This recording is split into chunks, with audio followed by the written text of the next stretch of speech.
Hello everyone, welcome back. इस video में हम पर्सोनिफिकेशन वर्सेस एंथ्रोपोमॉर्फिज्म करने वाले हैं। एक स्लाइड सा डिफरेंस होता है दोनों के अंदर, बिल्कुल माइन्यूट सा, बस उसे समझना है। इस वीडियो को आप कंप्लीटली अगर वॉच करेंगे ना तो डिफ्रेंशिएट कर पाएंगे दोनों में। तो चलिए स्टार्ट करते, ज़्यादा टाइम वेस्ट नहीं करते हम। सबसे पहले समझते हैं पर्सोनिफिकेशन, जो आई होप बहुत अच्छे से आप लोग जानते भी हैं, तो रिविजन हो जाएगा अपना। पर्सोनिफिकेशन क्या है? पर्सोनिफिकेशन एक लिटरेरी डिवाइस है that gives human qualities to animal, objects और आइडियाज। क्लियर है आपका कॉन्सेप्ट इस चीज के बारे में, है ना? लेकिन मैं आपको इसलिए इसे रिवाइज करवा रही हूं क्योंकि हमें इसे दोनों को डिफरेंशिएट करना है, इसे पर्सोनिफिकेशन को और एंथ्रोपोमॉर्फिज्म को। और एंथ्रोपोमॉर्फिज्म जो है सेम पर्सोनिफिकेशन जैसा ही है, बट एक स्टेप आगे है, वही बस समझना है। तो पर्सोनिफिकेशन क्या करता है? इट ब्रिंग्स इनएनिमेट ऑब्जेक्ट और abstract concepts to life to understand their nature and action better. Personification के अंदर यही होता है, जो इनएनिमेट ऑब्जेक्ट्स हैं या कोई एब्स्ट्रैक्ट कॉन्सेप्ट है, लाइफ के साथ में उसको जोड़ के उसके नेचर को और एक्शन को अच्छे से समझाया जाता है। बस ये है पर्सोनिफिकेशन। दो तीन एग्जाम्पल देख लेते हैं पर्सोनिफिकेशन के। देखिए, the woods are lovely dark and deep. एक तो एग्जाम्पल ये है आपके सामने, तो ये ली है रॉबर्ट फ्रॉस्ट की पोएम है एक, stopping by woods on a snowy evening. तो उसके अंदर बताया गया है जो वुड्स है ना, इसके लिए बताया है कि वुड्स के अंदर यहाँ पे उन्होंने क्वालिटी बताई है एक तरह से कि वुड्स जो है लवली हैं, डार्क हैं, डीप हैं। वुड्स जंगल, लकड़ियाँ, इनको डार्क बताया है, डीप बताया है और लवली बताया है। तो पर्सोनिफिकेशन का बहुत अच्छा एग्जाम्पल है ये। सेकेंड एग्जाम्पल है, if winter comes can spring be far behind. यहाँ विंटर और स्प्रिंग इन दोनों को पर्सोनिफाई किया है। ये जो पोएम है ये पीवी शैले की है, ode to the west wind. उसके अंदर ये लाइन है कि विंटर और स्प्रिंग जो है ना, इनके अंदर ह्यूमन क्वालिटी बताई गई है कि विंटर कम्स आना जाना, ये इंसानों का काम है, ये लिविंग थिंग्स का काम है। और स्प्रिंग भी फार बिहाइंड, पीछे पीछे ही है स्प्रिंग भी उसके। इट मीन्स विंटर और स्प्रिंग जो है इनको पर्सोनिफाई किया गया है यहाँ पे। इसी तरीके से एक एग्जाम्पल और है, the sun smile down on us. Sun को बताया है स्माइल करते हुए। तो ये पर्सोनिफिकेशन की क्वालिटी है, लेकिन हमें तो डिफ्रेंशिएट करना है दो के बीच में, पर्सोनिफिकेशन एंड एंथ्रोपोमॉर्फिज्म। तो चलिए समझते हैं कि ये जो है ना आपका एंथ्रोपोमॉर्फिज्म, ये क्या चीज है। इसको समझेंगे तो पर्सोनिफिकेशन के साथ इसको अच्छे से डिफ्रेंशिएट कर पाएंगे। देखिए, जॉर्ज ऑरवेल की एनिमल फार्म मैंने आपको पढ़ाई है ना? जिन्होंने नहीं पढ़ी है, लिंक डाल दिया गया है, आप वहां क्लिक करेंगे, एनिमल फार्म आपके सामने आ जाएगी। बहुत ही अच्छे तरीके से एक पिक्चर्स की हेल्प लेके हमने इस स्टोरी को आपको अच्छे से समझाया। ये बेस्ट एग्जाम्पल है एंथ्रोपोमॉर्फिज्म का। अगर आप इंटरेस्टेड है ना एंथ्रोपोमॉर्फिज्म को जानने में, एनिमल फार्म को जरूर पढ़िएगा। एनिमल फार्म जो है ना, ये एक बहुत ही प्यारी सी पोएम है और रियल इवेंट के साथ में, रियल इंसिडेंट के साथ में इसको रिलेट किया गया है। तो एनिमल फार्म के अंदर जो एनिमल्स हैं take over the farm and establish their own rules. एक फार्म को टेक ओवर कर लेते हैं, एक खेत कह लीजिए आप, फार्म कह लीजिए, जहाँ पर एनिमल्स को रखा जाता है, उसे टेक ओवर कर लेते हैं और स्टैब्लिश करते हैं अपने खुद के शासन को। यानी इसके अंदर क्वालिटी क्या बताई, वो ह्यूमन क्वालिटी आ गई ना सारी।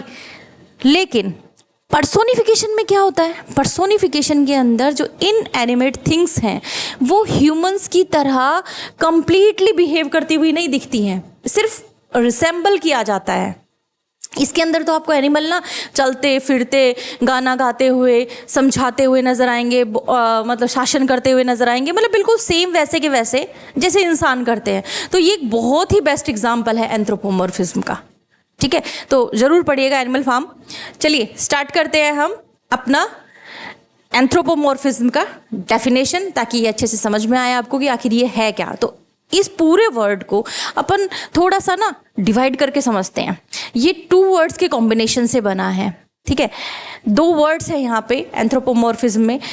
एंथ्रोपोज जो है वो उसका मतलब होता है ह्यूमन, और मॉर्फे का मतलब होता है फॉर्म। ह्यूमन फॉर्म, अब समझना आप, human form. Okay, it means anthropomorphism is a literary device similar to personification, but it goes a step further. एक स्टेप थोड़ा सा आगे है कि by attributing human characteristics to animals, बिल्कुल उनके जैसा बिहेव करेंगे। एनिमल्स को दिया, गॉड्स को दिया, या फिर किसी भी ऑब्जेक्ट को जब ह्यूमन कैरेक्टरिस्टिक्स दिए हैं, तो टू द एक्सटेंट दैट, इतने हद तक दे दिए जाते हैं कि they appear to be human, human के जैसे दिखने लगते हैं सेम। जैसे मैंने आपको कहा, best example is George Orwell's work that is animal farm. वहाँ पर आपको एनिमल्स जो है काम करते हुए नजर आएंगे, शासन करते हुए नजर आएंगे, भाषण देते हुए नजर आएंगे। हाँ, तो वो है बेस्ट एग्जाम्पल एंथ्रोपोमॉर्फिज्म का। चलिए आगे चलते हैं हम। ये क्यों यूज़ किया जाता है, कहाँ कहाँ यूज़ किया जाता है, वो चीज़ समझिए कि it's often used in fables, जो स्टोरीज होती है ना उनमें, मिथ्स में, and children's story to teach lessons और एंटरटेन। उसके लिए जैसे आपने मोगली देखा होगा, हाँ, मिकी माउस देखा है, कार्टून देखते हैं, आपके बच्चे देखते हैं या फिर आपके छोटे भाई बहन देखते हैं, तो आप देखा कीजिए ये जो कार्टून होते हैं ना मिकी माउस वगैरह, ये कपड़े पहनेंगे, इधर उधर भागेंगे, दौड़ेंगे, बात करेंगे, तो ये बेस्ट एग्जांपल है एंथ्रोपोमॉर्फिज्म का। तो जॉर्ज ऑरवेल की एनिमल फार्म है, रुडयार्ड किपलिंग की जंगल बुक है, डिज्नी की मिकी माउस है, ये अच्छे एग्जाम्पल्स हैं इसके। चलिए क्वेश्चंस थोड़े से कर लेते हैं, क्वेश्चन से ना और भी आपका कॉन्सेप्ट क्लियर हो जाएगा। देखिए, the stars danced playfully in the moonlit sky. The stars danced, ये किस चीज़ का एग्जाम्पल है? स्टार्स जो हैं वो क्या कर रहे हैं? डांस कर रहे हैं playfully in the moonlit sky.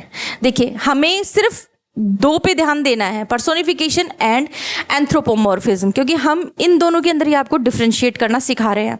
तो स्टार्स डांस कर रहे हैं प्लेफुली, आंसर क्या होगा हमारा? पर्सोनिफिकेशन। स्टार को डांस करते हुए दिखाया गया है, बताया जा रहा है stars danced playfully in the moonlit sky. Okay, anthropomorphism नहीं है यहाँ पर। क्यों? क्योंकि बिल्कुल same as it is human की तरह बिहेव नहीं कर रहे हैं, सिर्फ बताया गया है कि स्टार्स जो है danced playfully in the moonlit sky. Okay, next क्या है हमारा? The cake was calling my name. The cake was calling, cake के ऊपर नाम लिखा हुआ है मेरा, it means cake was calling my name. Cake को देख के लग रहा है कि वो मेरा नाम बुला रहा है। तो यहाँ पर भी क्या है? ये भी पर्सोनिफिकेशन का ही एग्जाम्पल है। अभी आएगा एंथ्रोपोमॉर्फिज्म भी आएगा, उसे आप समझना कि क्या फ़र्क आएगा उसके अंदर और इसमें। द सन ग्रीटेड मी, सन ने ग्रीटेड किया मुझे मॉर्निंग में, तो ये भी एग्जाम्पल है आपका पर्सोनिफिकेशन का कि सन जो है वो कैसी बिहेव कर रहा है, इंसान की तरह बिहेव कर रहा है, वो ग्रीट कर रहा है। The alarm clock yelled at me to wake up. Very good. This is also the example of personification. Next one. यहाँ देखिए आप, which device would likely be used in a story where a tree gives advice to a child? Here is difference. यहाँ बताया गया है, कोई कहानी है मान लीजिए, उस कहानी के अंदर एक ट्री एडवाइस दे रहा है बच्चे को, gives advice to a child. So ये पर्सोनिफिकेशन का एग्जाम्पल हो सकता है? नहीं ना, क्योंकि ट्री को किसी के साथ में रिलेट नहीं किया गया कि ट्री इस तरीके से कर रहा है। नो, ट्री दे रहा है एडवाइस, ट्री खुद ही एडवाइस दे रहा है कहानी के अंदर एक चाइल्ड को। तो ये एग्जाम्पल है एंथ्रोपोमॉर्फिज्म का, है ना, एंथ्रोपोमॉर्फिज्म का बेस्ट एग्जाम्पल है ये। इसके बाद देखिए, the lion king, the lions have their own kingdom and social system. अब द लॉयन किंग जो है उसके अंदर लॉयंस का अपना किंगडम है, लॉयंस का अपना सोशल सिस्टम है। तो ये पर्सोनिफिकेशन का एग्जांपल नहीं हो सकता, क्योंकि लॉयंस जो है ना वो सिर्फ बिहेव ही नहीं कर रहे हैं, वो बिल्कुल एकदम एज इट इज़ वैसे के वैसे ही काम कर रहे हैं। लॉयंस का अपना किंगडम है जैसे इंसानों का होता है, लॉयन के अपने सोशल सिस्टम है जैसे कि अपने भी हैं। तो ये भी एग्जाम्पल है एंथ्रोपोमॉर्फिज्म का। आई थिंक अब आपका कॉन्सेप्ट थोड़ा क्लियर होने लगा होगा, है ना, यानी है सिमिलर लेकिन थोड़ा सा फर्क है। अब जैसे which term describes giving human like emotion, है ना, human like emotional depth to a robot character in a story. एक कहानी के अंदर, रोबोट के अंदर अगर ह्यूमन लाइक इमोशंस दिखा दिए जाएं, जैसे आपने 2.0 देखी होगी, इसकी रजनीकांत की मूवी है, एक रोबोट पर बेस्ड है, देखना अगर नहीं देखी है तो। उसके अंदर रोबोट है, चिटी नाम कुछ रखा है उसने उस रोबोट का, वो बिल्कुल सेम बिहेव करने लगता है जैसे ह्यूमन करते हैं वैसे, है ना। He falls in love with Aishwarya in this movie. तो ह्यूमन लाइक इमोशनल डेप्थ उसमें देखने को मिल रही है रोबोट में। तो this is the example of anthropomorphism, not personification. Okay, क्योंकि यहाँ रोबोट जो है बिहेव कर रहा है ह्यूमन की तरह, मैं मानती हूँ, बट यहाँ सेम वो ह्यूमन लगने लगता है। तो ये थोड़ा सा फर्क है। जब कोई इन एनिमेट थिंग्स जो है वो बिल्कुल ऐसे लगने लगे कि इसके अंदर जान है, ये बिल्कुल ह्यूमन की तरह बिहेव कर रहा है, तो वो एंथ्रोपोमॉर्फिज्म है। वीडियो पसंद आया तो इसे लाइक कीजिए, शेयर कीजिए और चैनल को सब्सक्राइब जरूर कीजिए। Thanks for watching.